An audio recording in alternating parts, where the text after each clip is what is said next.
حضرات گرامی، انتظار کی گھڑیاں ختم ہوئی، اب وقت آ گیا ہے کہ اس ذات گرامی کو آواز دی جائے جن کے ہم کافی دیر سے منتظر ہیں۔ شاید شاعر نے آپ ہی کے بارے میں کہا ہے، بلاغت جھومتی ہے ان کے انداز تکلم پر، بلاغت جھومتی ہے ان کے انداز تکلم پر، لب اعجاز پر ان کے فصاحت ناز کرتی ہے۔ ہم صدر ذی وقار سے بصد احترام مؤدبانہ درخواست کرتے ہیں کہ زحمت سخن فرما کر اپنی قیمتی نصیحتوں سے ہم تمام کو مستفیض فرمائے اور اپنی مبارک دعاؤں پر مجلس کا اختتام فرمائے۔ خطابت کی دنیا پہ ہے حکمرانی، دلوں کو جگاتی ہے سحر البیانی، فدا ان کی تقریر پر ہے یقیناً گلوں کا تبسم کلی کی جوانی۔ الحمد لولیک والصلاة والسلام علی رسولک وعلی آلہ وصحبہ، اما بعد۔ اعوذ باللہ من الشیطان الرجیم، بسم اللہ الرحمن الرحیم۔ أَتَأْمُرُونَ النَّاسَ بِالْبِرِّ وَتَنْسَوْنَ أَنفُسَكُمْ وَأَنْتُمْ تَتْلُونَ الْكِتَابَ أَفَلَا تَعْقِلُونَ۔ صدق اللہ العظیم۔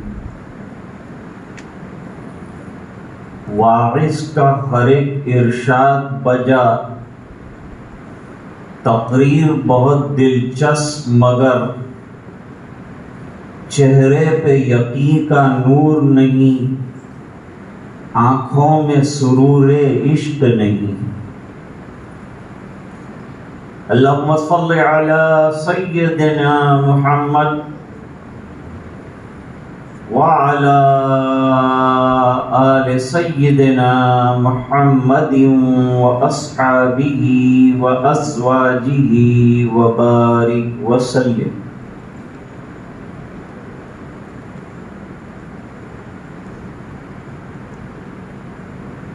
حضرات علماء، طلباء عزیز، مہمانان،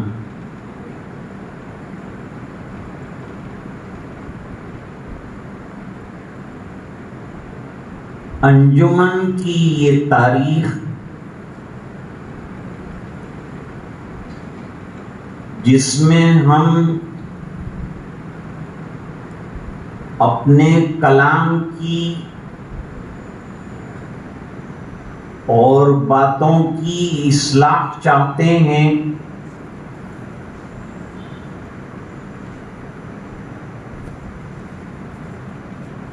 ایک عرصے سے قائم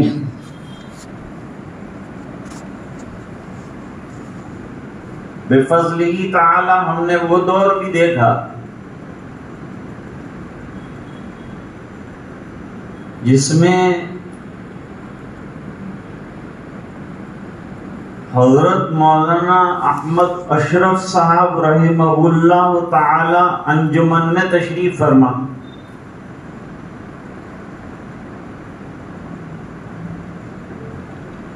ان کی صدارت اور اجلاس کے اخیر میں میرے والد صاحب کی خطابت،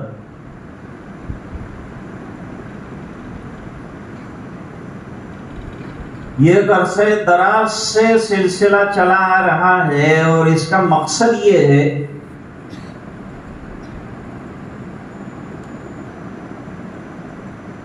کہ درس کی دو قسمیں، ایک درس خاص ہے جو طلباء کے سامنے دیا جاتا ہے، ایک درس عام ہے جو عوام کے سامنے دیا جاتا ہے۔ دونوں کی اہمیت ہے، دونوں دروس اہم ہیں۔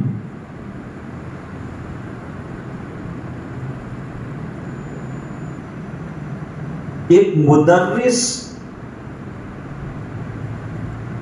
متعلمین کے سامنے اس طرح سے تقریر کرے کہ متعلم کو اور طالب علم کو ہر چیز اچھی طرح سے سمجھ میں آ جائے. تقریر کا مقصد صرف لفاظی نہیں ہے. تقریر کا مقصد واعظ نصیحت، سامنے والے کو بات اچھی طرح سمجھا دینا ہے.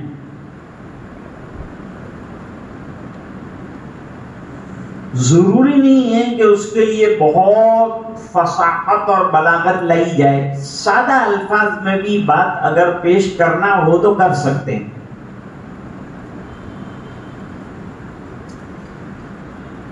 میرے والد صاحب کا بیان سادہ لیکن بامعنی اور پرتاثیر.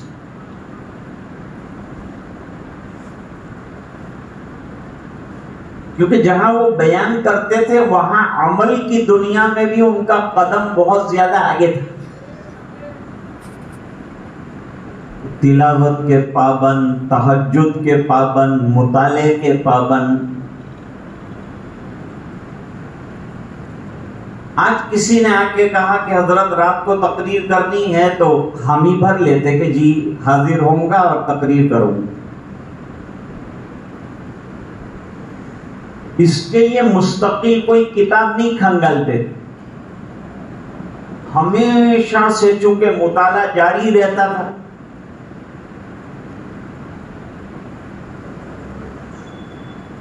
اسی میں سے کوئی بات نصیحت کی اور دل آویز جو ہے درد بھری پیش کرتی.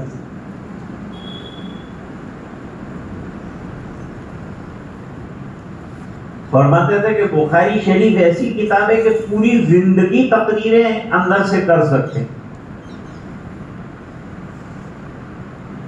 لیکن آج کل الحمدللہ کتب کی کمی نہیں ہے، تو طلباء کو خوب مطالعہ کرنا چاہیے، اچھا مطالعہ کرنا چاہیے.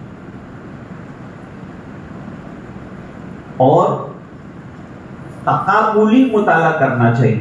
آج کل جو ہے باطل کے ساتھ، اور خود ہمارے اندر اتنے فرق ہو گئے ہیں اور اتنے باطل فرقے جنم لے چکے ہیں کہ سب کو جواب دینا ہے، خاموش کرنا ہے اور ہماری عوام کو مطمئن بھی کرنا ہے. تو ایک درس خاص ہوتا ہے، اس میں بھی طلباء کو مطمئن کرنے والا بیان کرنا ہے، وہ بھی سیکھنا ہے انجمن میں. اور ایک ہے عوام کے اندر بیان کا طریقہ، وہ بھی سیکھنا ہے. اب عوام میں کیا بیان کیا جائے؟ ظاہری بات ہے کہ عوام میں جو عام بیماریاں ہیں، حیرانیاں ہیں، پریشانیاں ہیں، الجھنیں ہیں، ان کا حل پیش کیا جائے.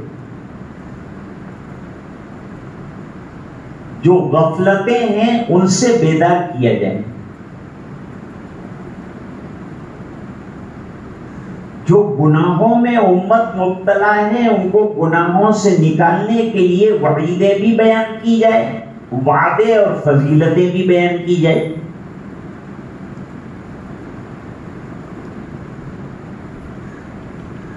اور اس سے متعلق قرآن اور احادیث کو مد نظر سب سے پہلے رکھیں.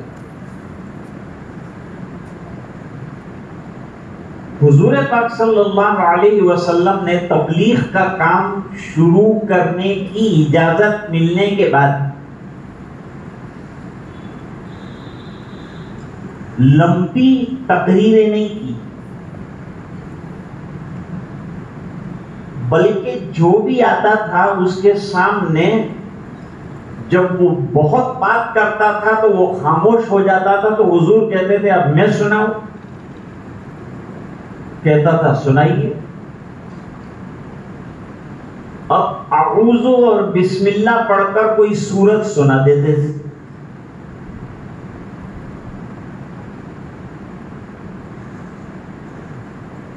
وفد نجاشی آیا حضور پاک صلی اللہ علیہ وسلم کی خدمت میں، تو آپ نے یاسین شریف کی تلاوت فرمائی، وہ لوگ آپ دیدہ ہو گئے اور ایمان لے آئے۔ وَإِذَا سَمِعُوا مَا أُنزِلَ إِلَى الرَّسُولِ تَرَىٰ أَعْيُنَهُمْ تَفِيضُ مِنَ الدَّمْعِ مِمَّا عَرَفُوا مِنَ الْحَقِّ۔ تو قرآن کریم کے اندر خود صداقت ہے، حقانیت ہے۔ بیانوں میں قرآن کریم سے زیادہ استدلال کرنا، سب سے بڑی دلیل تو یہی، قرآن کریم کی آیات پڑھی جائیں اور اس کا سلیس اور اچھا ترجمہ کیا جائے۔ ہمارے امتحان کے پرچوں میں عبارت کے بعد نیچے پوچھا جاتا ہے کہ سلیس ترجمہ فرمائیں۔ اب یہ بعد میں ہم لوگوں کو طے کرنا ہوتا ہے کہ کس درجے کا سلیس ہے۔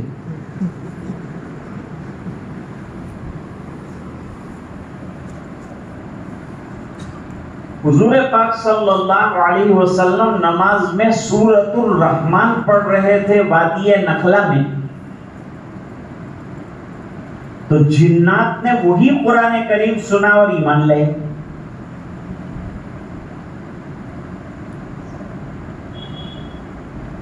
کبھی ایسا ہوا کہ کچھ اور بھی حضور پاک صلی اللہ علیہ وسلم نے تبلیغ کے لیے اور دین کے لیے بات کی؟ زماد ازدی قبیلے ازد کا ایک آدمی ہے، یہ جھاڑ پھونک کا ماہر ہے، جیسے کہ آج بہت سے لوگ جھاڑ پھونک کے ماہر ہیں۔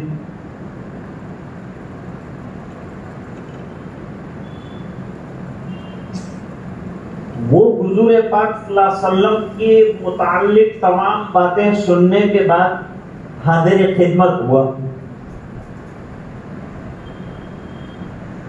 اور اس نے کہا کہ آپ کو شاید کچھ عصبی اثر ہو گیا ہے،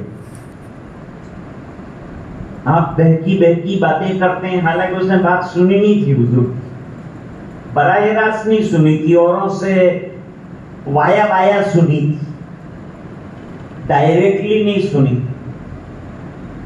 انڈائریکٹ بات میں اور ڈائریکٹ بات میں فرق ہوتا ہے، بیچ میں واسطہ آ جاتا ہے تو وہ چیزیں بدل جاتی ہیں، بات بگڑ جاتی، کیا کی کیا بات بن جاتی۔ ہاں میں آپ کا علاج کروں گا، بہترین علاج کر سکتا ہوں، جادو وغیرہ کا میں اچھا علاج جانتا ہوں۔ آپ صلی اللہ علیہ وسلم نے فرمایا ٹھیک ہے، پہلے کلام سن لو پھر علاج کر۔ پھر آپ صلی اللہ علیہ وسلم نے کیا پڑھا؟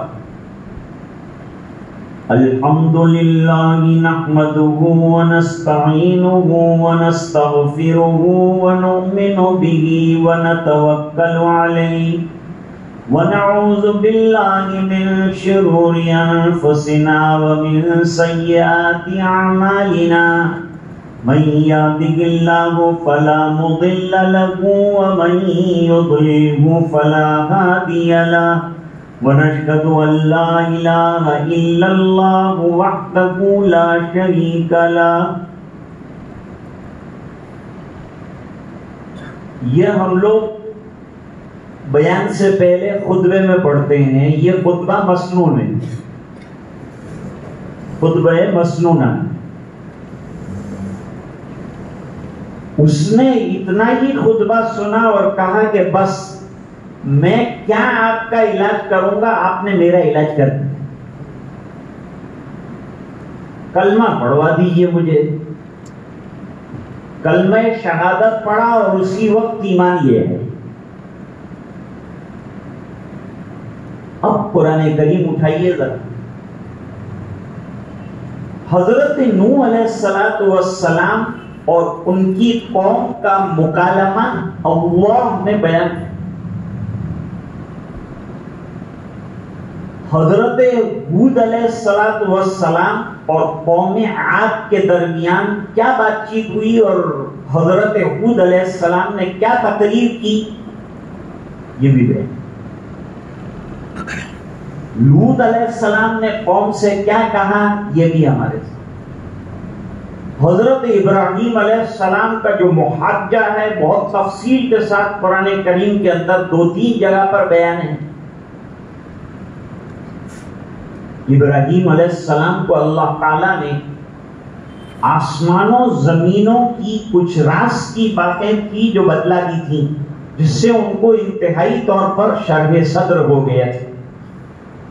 وَكَذَلِكَ نُرِي إِبْرَاهِيمَ مَلَكُوتَ السَّمَاوَاتِ وَالْأَرْضِ لِيَكُونَ مِنَ الْمُوقِنِينَ۔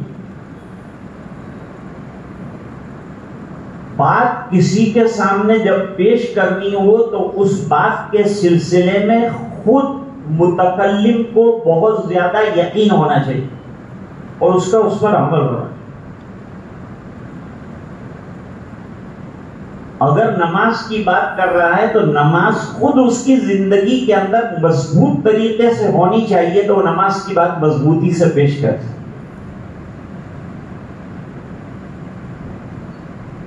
امر بالمعروف اچھی طرح سے کر سکے گا اگر اس کی زندگی کے اندر عمل۔ صحابہ کرام اور انبیاء اعظم ان حضرات کی تقاریر مختصر مگر مؤثر اس بنا پر ہوتی تھی کہ جتنا یہ حضرات فرماتے تھے اس سے زیادہ ان کا عمل ہوتا ہے۔ جیسے جناب رسول اللہ صلی اللہ علیہ وسلم نے نماز کی بڑی تاکید فرمائی۔ قرآن کریم میں اقیم الصلاۃ 61 جگہ پر ہے اور لفظ قرآن 61 یا 62 مقامات پر آیا ہے۔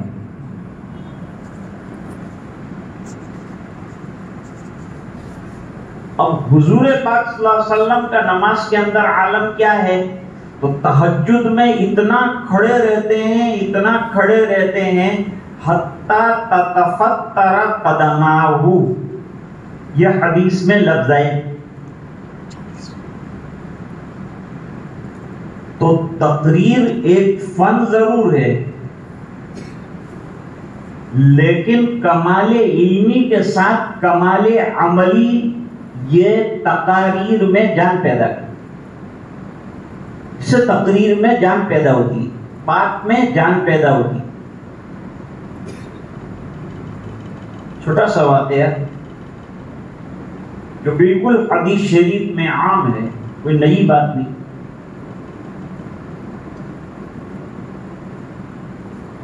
جب غزوے سے لوٹتے ہوئے آپ نے تلوار لٹکائی، دشمن نے وہ تلوار لے لی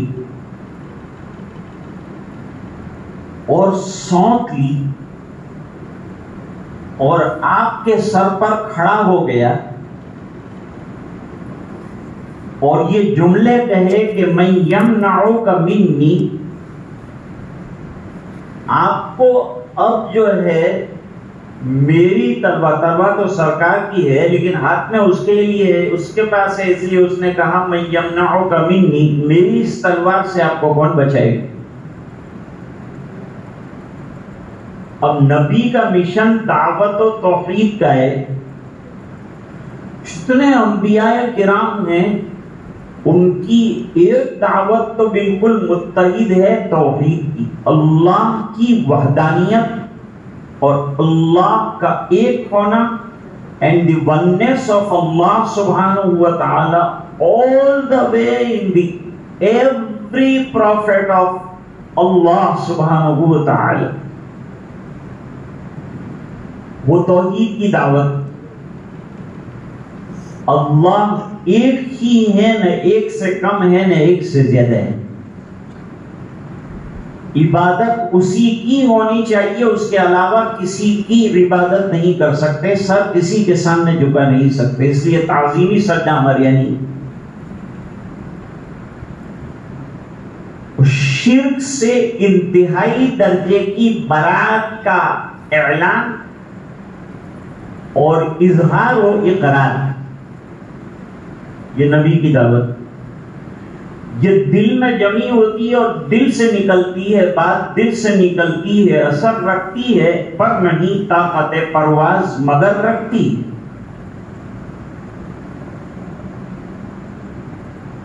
ہم ہوتے، تلوار سر پر ہوتی تو بے چین ہو جاتے، لیکن جناب رسول اللہ صلی اللہ علیہ وسلم کے بارے میں آیا کہ توحید اور اللہ سے ہونے کا یقین اس قدر جمع ہوا ہے آپ صلی اللہ علیہ وسلم کے قلب اطہر میں کہ اس کے تلوار ہلانے اور سونپ کر سر پر کھڑے رہنے کا نبی کریم صلی اللہ علیہ وسلم پر کوئی اثر نہیں، اور نہایت اطمینان سے بغیر مومنٹ کے آپ نے جواباً کہا اللہ، کون بچائے گا؟ جواب دیا اللہ۔ تو اللہ اتنا جمع ہوا ہے دل میں کہ بے چینی اور بے قراری تلوار کے سر پر آ جانے کے باوجود نظر نہیں، اتنے یقین کے ساتھ اور بغیر کسی ڈر اور خوف کے اتنی کلیئر اور واضح بات اور جواب دینا، یہ اسی کا حق ہے جس کے دل میں ایمان انتہائی طور پر جمع۔ اسی طرح جب آپ تقریر کریں تو آپ کا بیان ایسا ہونا چاہیے کہ سامنے والے کے دل میں بات جم جائے، اور یہ بات جب جمے گی جب وہ چیز آپ کے دل میں خود جمی ہوئی ہوگی۔ ہمارے جلسے الحمدللہ بڑے باوقار ہوتے ہیں، یہ باوقار ہونا میرے والد صاحب نے بنایا ہے۔ اس سے پہلے مکالمات اور کچھ ادھر ادھر کی چیزیں بھی جو ہے جلسوں میں شامل تھی، لیکن میرے والد صاحب اس کو ناپسند فرماتے تھے۔ تو پھر مدرسے کے اساتذہ نے فیصلہ کیا کہ اب انجمن کو انتہائی باوقار بنایا جائے، نہایت سنجیدہ بنایا جائے۔ مکالمے میں کبھی ہنسی بھی ہو جاتی ہے، کبھی ادھر ادھر کی بات بھی ہو جاتی ہے، اور اساتذہ بیٹھے ہوتے ہیں تو ان کی توہین جیسا بھی ہو جاتا ہے، حالانکہ اساتذہ بیچارے محسوس نہیں کرتے۔ سب جتنے بچوں نے تقریر کے سب ہمارے بچے ہیں، کوئی علامہ نہیں بن گئے، لیکن کیا ہے کہ ہم لوگ حوصلہ افزائی کرتے ہیں۔ یہ اساتذہ کرام کا بڑا پن ہے کہ وہ چھوٹوں کو بڑا بناتے ہیں، افراد سازی کرتے ہیں، ان کے اندر صلاحیت پیدا ہو، ان کی حوصلہ افزائی کرتے ہیں، ہمت افزائی کرتے ہیں تاکہ وہ آگے بڑھیں، کام کریں۔ آپ سب کو کام کرنا ہے، آگے بڑھنا ہے۔ ہمارا کام یہ ہے کہ ہم حوصلہ افزائی کریں، آپ کے لیے دعا کریں، اور جہاں غلطی ہو آپ کی اصلاح کریں، یہ ہماری ذمہ داری۔ تو میرے والد صاحب رحمت اللہ علیہ مکالمے کے لیے ایک جملہ فرماتے کہ پورا جلسہ دودھ کی بالٹی اور مکالمہ مکھی ہے جو دودھ میں گری ہے۔ ظاہری بات ہے کہ دودھ میں پیشاب کا ایک قطرہ گرنے سے پوری بالٹی بیکار، مکھی گرنے سے بیکار۔ اس طرح ایسی بیکار چیزوں سے جلسے کے اندر پوری ہنسی حسارت ضرور ہو جاتی ہے، انبساط بھی کبھی آ جاتا ہے، لیکن روح نکل جاتی ہے۔ تو الحمدللہ آج کا ہمارا اجلاس بھی بڑا سنجیدہ تھا، تمام اساتذہ کرام موجود رہے، اور اکثر جگہوں پر جلسوں میں جانا ہوا تو دیکھا کہ جلسے کے درمیان بھی طلبہ آپس میں بات چیت کرتے ہیں، ادھر ادھر کی گفتگو کرتے ہیں، تقریر پر کہیں آپس میں کامنٹ کرتے ہیں، لیکن الحمدللہ ہمارے یہاں اساتذہ کرام کی اتنی عظمت ہے اور اتنا خیال جو ہے طلبہ رکھتے ہیں اور اس کی تعلیم کی جاتی ہے اور تربیت کی جاتی ہے. ہمارے یہاں تعلیم سے زیادہ تربیت کے اوپر زور دیا گیا ہے اور اصل چیز تربیت ہے. کہ نہایت سنجیدگی کے ساتھ یہ تمام پروگرام سنے گئے اور تمام تقریریں جو 4 خطاب ہوئے الحمدللہ بہت اچھے خطاب ہوئے. اور یہ انجمن کا آغاز ہوا، ابتدا ہو گئی. اب پورا سال سب حضرات اپنے اپنے جوہر تقریر دکھائیں گے، محنت کریں گے، کوششیں کرتے رہیں گے. اس کے سلسلے کی کتابیں بھی موجود ہیں، مطالعہ بھی کرتے رہیں گے، حضرات اساتذہ سے مشورہ بھی کرتے رہیں گے، موضوعات بھی طے کریں گے کہ کون کون سے موضوع پر کس طرح سے تقریر کی جائے، یہ بھی معلوم کریں گے. انشاءاللہ ان کو اس کے ذریعے سے فائدہ ہوگا. جب آپ حضرات نے وقت کا اتنا خیال رکھا اور حضرت محترم نے ابھی وقت کی اہمیت پر بڑا بہترین بیان بھی دیا، تو میں بات لمبی کروں تو یہ جو ہے مقصد کے خلاف ہو جائے گا. اس بنا پر میں بھی اپنی بات کو مختصر رکھتا ہوں اور ختم کرتا ہوں. اور تمام اساتذہ اور علماء سے معذرت چاہتا ہوں کہ مجھے حکم ملا تھا مولانا زکریا صاحب کی طرف سے بھی اور ہمارے انجمن کے ذمہ داران کی طرف سے بھی کہ چند منٹ آپ کی جو ہے لی جائے. تو وہ چند منٹیں جو ہے جو کچھ اللہ کی طرف سے بات میرے دل میں آئی آپ کے سامنے میں نے رکھ دی. اللہ تعالیٰ سب سے پہلے مجھے بعد میں پوری امت کو عمل کرنے کی توفیق عطا فرمائے، آپ کو علم نافع عطا فرمائے، انجمن کے مقصد کو سمجھنے کی توفیق عطا فرمائے، اس میں حصہ لینے والا بنائے. اور مقصد ہمارا اللہ کی رضا وہ ہمیشہ مطلوب ہے، اس کو ہمیشہ مد نظر رکھنا چاہیے. وآخر دعوانا ان الحمد للہ رب العالمین.